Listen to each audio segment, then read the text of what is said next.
Welcome to Health for Life, your trusted source for health and wellness insights, proudly presented by Vitruvian Health, the comprehensive healthcare system serving Northwest Georgia and Southern Tennessee with leading entities like Hamilton Medical Center and Bradley Medical Center. We're dedicated to keeping our communities healthy and thriving. Welcome to Health for Life. Today we're talking with Dr. Thomas Flynn, a palliative care physician at Hamilton Physician Group Specialty Care in Dalton, Georgia. Dr. Flynn, thank you for being here. Thank you so much for having me today. Well, absolutely. We're excited to learn more about the important subject of palliative care, and today we're going to discuss exactly how you could deliver that care at home. And Dr. Flynn, could you describe what that means? So palliative care at home is specialized medical care, and the specialization of that is focusing on relief. Providing relief from the symptoms and the stress and the signs of a serious illness. And that is happening right where the patient lives. What I mean by that is, when someone might wake up and feel short of breath right as they wake up. There's pain that is preventing them from walking from the bedroom to the kitchen to make food. It's something that is impacting their day-to-day living. And what this involves is a team approach. So we are looking at the patient not just as a symptom or a disease, but as a whole person. And you need multiple people to care for the wonderful multitudes of what makes a person a person. So that is to support not only the patient, but also the family, and looking at physical things, emotions, and spiritual needs. And this requires a multidisciplinary team, meaning you have a lot of different specialists that contribute to this beautiful plan of caring for the person in what they need as who they are as people. And that can be nurses and social workers and chaplains right in your home where you feel most comfortable addressing the things that help you can live your best possible day to day. And the goal is to manage symptoms, to educate family and those that are in the home providing care, and to continue to monitor progress and to keep following up with our patients, not only as people, but as hopefully as our family members, and we treat them as family as their disease process moves forward. You pretty much touched on it already, but just with home and family being involved in this, is there a reason why patients would choose to receive this care at their house? Mm-hmm. So familiar surroundings, being in the home that you're familiar with, that can reduce stress and it can reduce anxiety. And when people are comfortable and they're getting the care that they need to reduce the things, pain, distress, anxiety, it can actually lead to fewer hospitalizations and actually better overall wellness. And that is the goal, is overall wellness. Who actually qualifies for care at home? It can be any individual that has a serious illness. This can be cancer, heart failure, COPD, or advanced dementia. And they qualify regardless of their age or the stage of the illness. It's not limited to end-of-life care, unlike hospice. And that's something that a lot of people don't understand, is that the goal is to improve quality of life at any point in the illness, from when they're diagnosed all the way through. So how is palliative care at home different from actual hospice care? That's a very common misconception and a common thing that people just don't have enough information on. And that is, while both focus on comfort, palliative care can be provided alongside curative treatment. For example, if you have cancer and you're going to get chemotherapy or radiation, you can still have palliative care at home. As I said before, this is at any stage of a serious illness, while hospice care is generally for those that are near the end of life and no longer seeking curative treatment.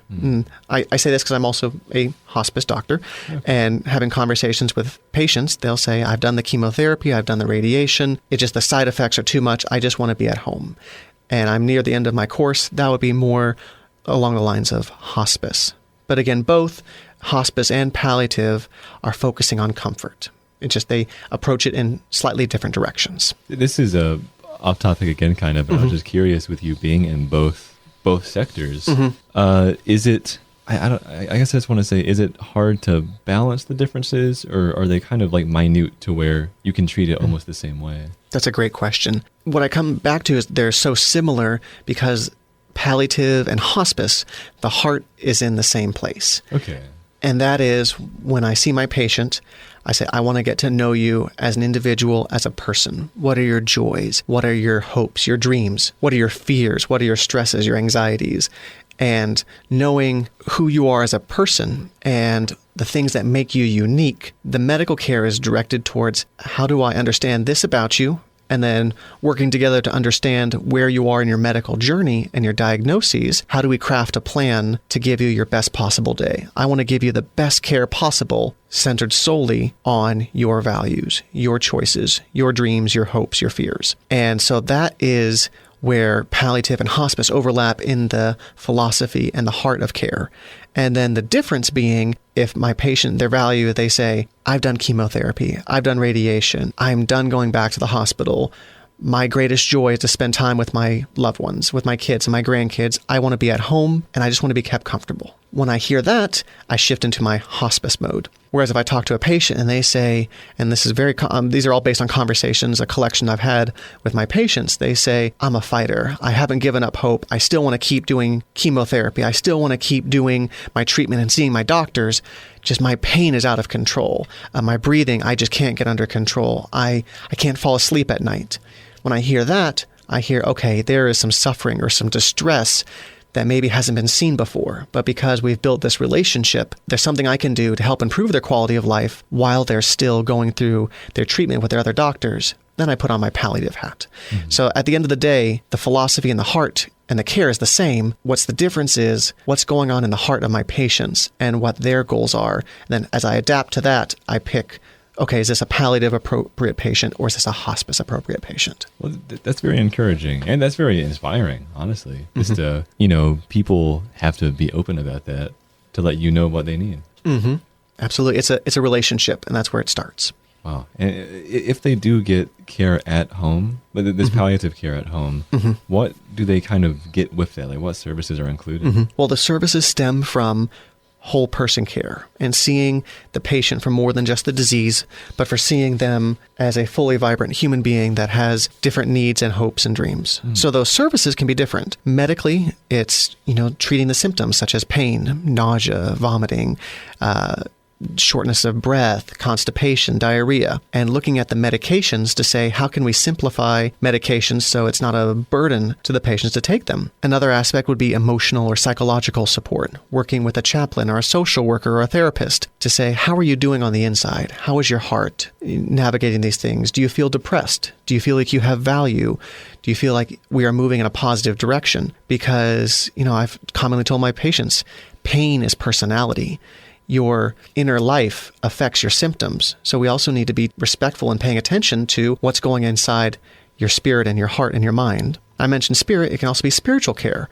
Having a lot of medical literature supports that coming from a faith or a religious background and having more support in that direction is also beneficial and helpful when moving through these very scary illnesses. So having a chaplain on board to help navigate, how this illness impacts your feelings, your thoughts in terms of, what happens after I die, or questions that can have a spiritual or a philosophical component. And tying all of this together is working with the family to help with decision-making and advanced care planning, having an advanced directive or a living will. And it's these conversations that are gifts to the family because sometimes, a lot of times, these conversations are very difficult. So part of my training is working with the patients and the families and having these difficult conversations and holding their hands to say, it's okay if this happens. How do we move forward by respecting you as a person if you can't communicate with us? What are your wishes? What are your values? And that if you couldn't tell us, and if your loved one can't share that, having that as a document or a previous conversation, family members don't feel like it's all on them, but that we've already all discussed it, and that it's just we're following what our loved one would have wanted. So being able to coordinate that and have that discussion, not only with the patient, but the family, their primary doctor, the hospital, all of these things make for less grief and less anxiety if the worst were to happen or you needed to come back to the hospital for emergency care. The home care especially, who should they expect to be in their home? That's a great question because, oftentimes people show up and knock on the door and say, who are you and why are you here? Well, that can be a palliative care doctor such as myself or a nurse practitioner looking at the medication. A nurse can come and check and provide an assessment and an evaluation. A social worker will come in and talk about logistics and transportation. And a lot of social workers also have backgrounds in therapy and counseling. A chaplain, any faith denomination, and it's important to understand that we all come from different backgrounds, different beliefs and faiths and religions. And it's important to be able to support that. home health aides to come assist and to train the families. Again, I'm painting a picture of multiple specialists with their each unique training to provide help in different avenues so that we can give a golden net of safety and protection around the patient with the hope and the goal and the dream of having more comfort and their best possible day to day. And just overall, how does palliative care help families? Well, putting all of this together, it reduces stress for families. It can be very stressful and very exhausting caring for a family member that has many needs. And, burnout among caregivers is a real thing. And so this can help reduce caregiver stress. And also, we also offer respite care, counseling, and ongoing emotional support. This is for families, seeing that it's not just the patient, but this is a family unit. This can also be friends as well. When I say family unit, whoever is close and cares for their loved one going through this together. Dr. Flynn, thank you very much for discussing palliative care with us. And to our listeners, if you or a loved one are in need of palliative care, visit vitruvianhealth.com/specialty care or call 706-529-3072. That's 706-529-3072. This program in no way seeks to diagnose or treat illness or to replace professional medical care. Please see your healthcare provider if you have a health problem. Thank you for listening to Health for Life, a presentation of Vitruvian Health, formerly Hamilton Healthcare System.